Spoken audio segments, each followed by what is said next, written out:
Aksi protes warga Desa Kalkubula terhadap pemerintah Provinsi Sulawesi Tengah Kabupaten Sigi terus memanas, diduga belum mendapatkan ganti rugi dari persoalan lahan hingga proses pengerjaan.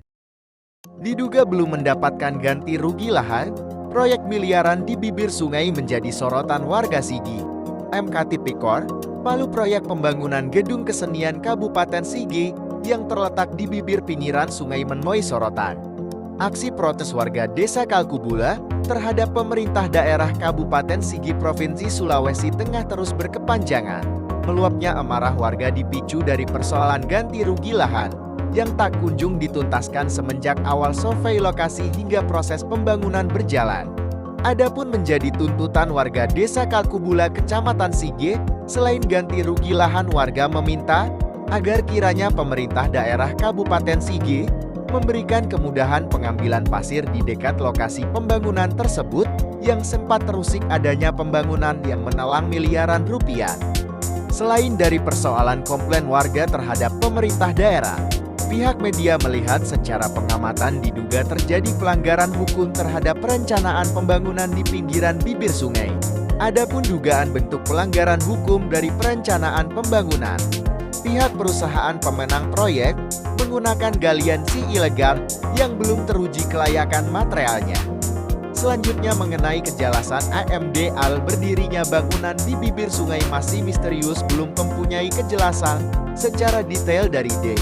Kepala Dinas Pendidikan dan Kebudayaan Sigi Anwar saat ditemui di ruang kerjanya, menjelaskan mengenai tuntutan warga Desa Kalkubula soal ganti rugi lahan itu bukan kewenangan kami yang menangani persoalan itu, bagian pihak Dinas PUPR bersamaan AMD AIL, persyaratan berdirinya bangunan semua ranah mereka. Selanjutnya kata Anwar, berdirinya bangunan kami melalui hasil koordinasi dengan pihak PUPR yang katanya tidak ada masalah dalam lokasi pembangunan hingga kami menurunkan anggarannya. Meskipun sudah tertunda 1 bulan berjalan, keterlambatan disebabkan untuk mengantisipasi adanya terjadinya konflik DP.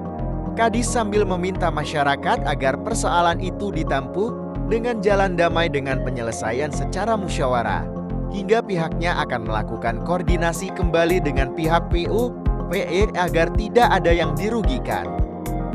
Jadi terkait pemanfaatan material, jadi kita ada beberapa aspek juga nanti, termasuk kalau penggunaan batu pecahan kita tidak ada sih. Iya. Dari luar. Iya, noli kan. Nah, kalau mungkin material lainnya seperti pasir yang selama memenuhi syarat, kita berdayakan yang warga yang ada. Warga yang ada sih. Karena di sekitar situ kan juga ada penambang tradisional kan. Warga-warga di situ. Seperti itu kita upayakan supaya ada untuk asas pemanfaatan kepada masyarakat ya. Saya cuma berpikirnya begini, ini gedung nanti kan untuk masyarakat juga, tapi sebelum jadi gedung ini sudah ada juga manfaatnya untuk masyarakat. Dalam proses pembangunan itu ada juga manfaatnya untuk masyarakat. Iya, begitu. Berarti memang secara detailnya tentang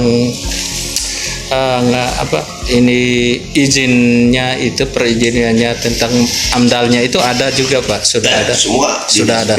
Dinas PU ya. Karena terkait rancangan kawasan ini, nanti bisa konfirmasi ke PU kan. Terkait dengan karena dia 2 tahap itu kan. Tahap pertama artinya di awal yang sebelah utara kan. Siap. Nah, ini masuk ke yang kedua ini ke sebelah selatan. Sebelah selatan. Sebelah selatan yang nanti secara keseluruhan namanya RTH, ruang terbuka hijau Taman Tai Ganja. Seperti itu. Terbuka hijau Taman Tai Ganja ya. Terbuka hijau Tai Ganja.